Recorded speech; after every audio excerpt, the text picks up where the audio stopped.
Yeah, I mean, I'm gonna eat a lot of this cheap chalk, and I'm going to get different by doing a couple things. One, I'm not buying that Giannis is not going to be owned at all, but I will play Giannis in addition to Harden. It's very easy to do. The thing that I'm going to do though that get different, I love Fred Van Vliet as another play. I love, especially on FanDuel, Zach Levine. We've got the obvious guys. Do I like Harden? Yes. Do I like Mills? Yes. Do I like Griffin? Yes. And LMA. I'm a little on FanDuel. Maybe I can get away from LMA, but I don't know. It's even that one's a little bit tricky for me because the offense is going to have to go somewhere. Not to mention that it's a good matchup for these guys. But my way of dealing with this situation is, first of all, automatically to run Cade back in my where I'm playing more than three or more Warriors. I like Cade anyway, so that game becomes very stackable. But really, it's Cade, maybe Isaiah Stewart, maybe Jeremy Grant, maybe Sadiq Bey, but probably just Cade as my run back. And I don't mind playing him with up to 4 Warriors. You're going to have to get the Warriors right. That's going to be a little tricky, but that is something worth considering. We did get the starting lineup, and Gary Payton, however, whatever we want to call it, the 100th, the 30th, whatever, he's starting. So I'm giving him a little bit of an edge. Even with Kuminga on the bench, I like Kuminga a little bit. I like Bjelica, where if I expect the game to stay close, and I like Damian Lee as my preferred ones, along with Poole, obviously. Less of a priority would be Wiggins, but you can use him in game stacks where you're playing at least 1 Detroit, and maybe you can play up to 4 or even 5 Warriors. As far as the value in Brooklyn goes, I have Harden 1, Mills 2, Aldridge just on DraftKings just barely ahead of Blake. But it's close to me. I actually think Blake has a good argument here. He could definitely do a lot more offensively with no Durant. Bruce Brown, you can put him in there in the game stack, but that's what I'm going to do. I'm going to stack up Orlando against Brooklyn and just play like 6-7 players. It's going to suck because I'm giving up some edge. I'm not doing this in all my tournaments, but I've got 2 big lineups, and that's one of my big lineups. What my plan is to play the other side because you're going to get no ownership whatsoever. And I think that it's a really, really good spot to try to run it back. You can overpay. Look, overpay is relative, but I like Cole Anthony on the run back. Sheets talked about, this is a New York kid. I like Wendell Carter quite a bit. I like Mo Bamba more so on FanDuel because I like the block steal upside. I think Wagner is in play, even with Suggs back, and Suggs is in play. So there's a lot of guys you could run back, and Terrence Ross is in play too. There's a lot of guys you could run back. Now they have a lot of bodies in Orlando, so I would probably try to keep it to like Anthony Carter, maybe Wagner. Maybe you play Anthony Bamba. Maybe you play Bamba and Suggs. Maybe you play Carter and Suggs, Carter Wagner, Bamba Wagner. My preferred ones though are Cole Anthony and Wendell Carter. I really like those plays in the run back. And then if you do get a close game, you could get a lot of usage out of those guys. So I think that's interesting. Rody, let me know what you mean when you say Siakam. I'm not sure what you mean when you say that. So please make sure that because so much is happening today, if we write just that kind of stuff in chat, does that mean Siakam's out? Because my speculation earlier was that Siakam would have a chance at sitting, and we haven't heard anything all day along those lines, but it is a back-to-back coming off of an injury. For what it's worth, he did only play 30. He's not going to play his normal 38 minutes like he sometimes does. But he played 30 last night. Hasn't yet played a back-to-back and sat the last back-to-back when he came back from the injury. So that gives Van Vliet a little bit of a bump to me, especially with no Anunoby as well. Let's go K9 Bronco. Let's do it. But please let me know, guys, right now if anybody's heard anything about Siakam, because when somebody just writes someone's name in and we don't have any chat, I don't know what that means. Oh no, yeah, I hate Siakam as a play tonight. That would be a big no for me. I was wondering if you thought he was out. I think if you play him, you better have a pivot because I think there's a reasonable chance he's either limited or is out in this game. So I just wanted to make sure because it was confusing me. I was like, oh no, the first thing I see is Siakam. Now he's out too. Now I have to weigh in all this stuff. I don't know what's going to happen with Jokic. I currently have Jokic in one of my builds. I don't know what to tell anybody. He tends to more than most when he's questionable tends to play. but I actually thought he did kind of hurt himself last night.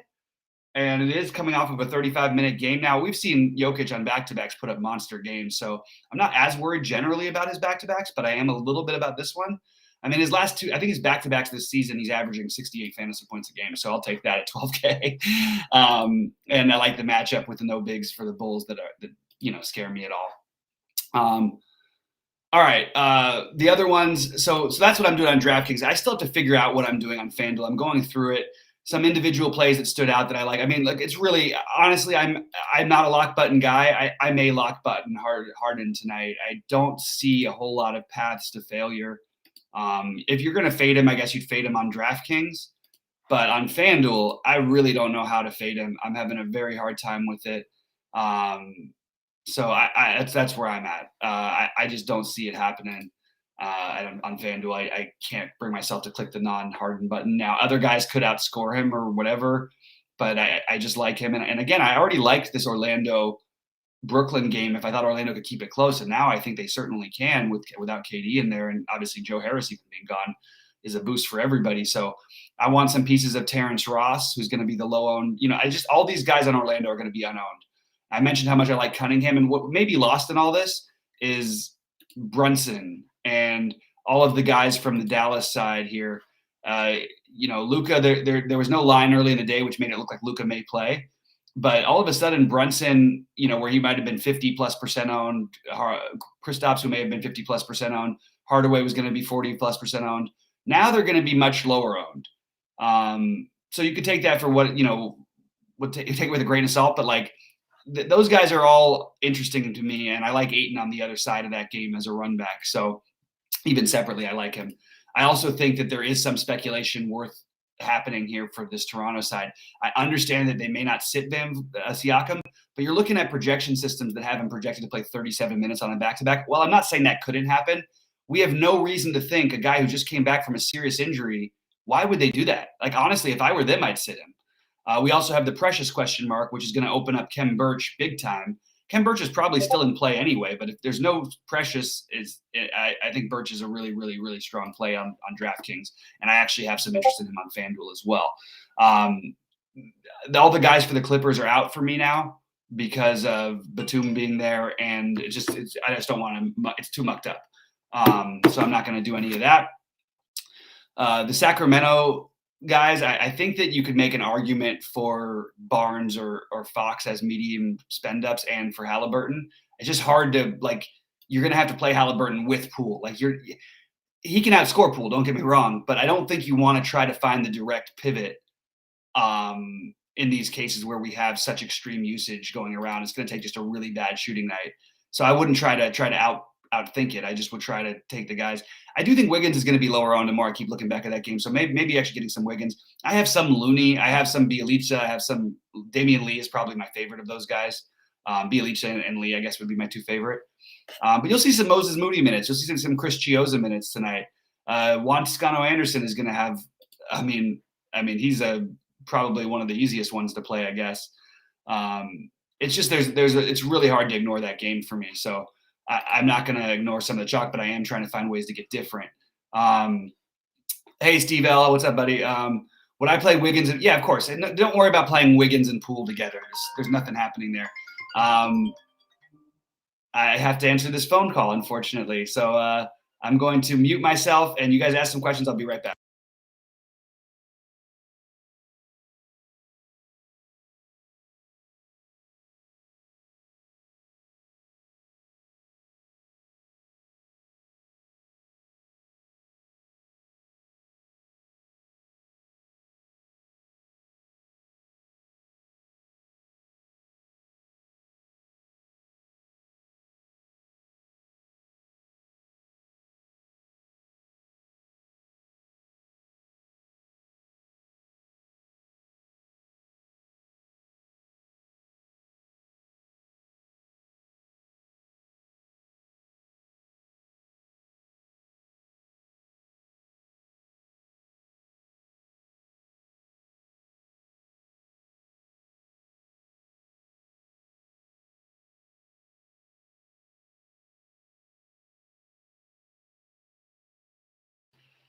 Sorry about that, guys. That was a call I needed to take. Ridiculous, but sorry about that.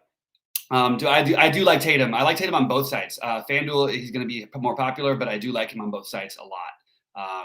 I think it's a really, really strong play. I don't think there's a whole lot more for me to go through. So if there's no questions, I'm going to go back to building my lineups. I told you guys exactly what I'm doing. It's a combination of stacking up those games. Now on the transparency on the Detroit side, I don't have as much interest in the game stack, but I do like Cunningham as a run back. And I really do think though you can play four guys from four of the Brooklyn guys and maybe one or two from Golden State, and then play the rest. The other two would be Carter and Anthony or something like that. I really think that's a really valuable route to go tonight. And the Warriors, the Brooklyn value, they both go pretty deep, but the Warriors tend to divide it up a little bit, and the usage is what you're gonna get a huge up on for all these guys. Porzingis on FanDuel is a long shot play, sure. I wouldn't prioritize it by any means, but it's a fine long shot play. You could definitely do a lot of things. I'd rather play Tatum than Porzingis, for example, but that's it. All right, guys, I appreciate everybody for being here. You guys are terrific as always. We do have the optimizer. Check that out and make sure to try and fill it to get a look at that. And sheets get better, so I don't have to do this stuff alone. And if there's no more questions, guys, I'll leave it for one more minute. And if there's no more questions, I'm going to get out of here. Anyway, that's it. All right. Well, I'm going to give that second it's given. And I'm going to say good luck, everybody. And I hope you all crush it tonight.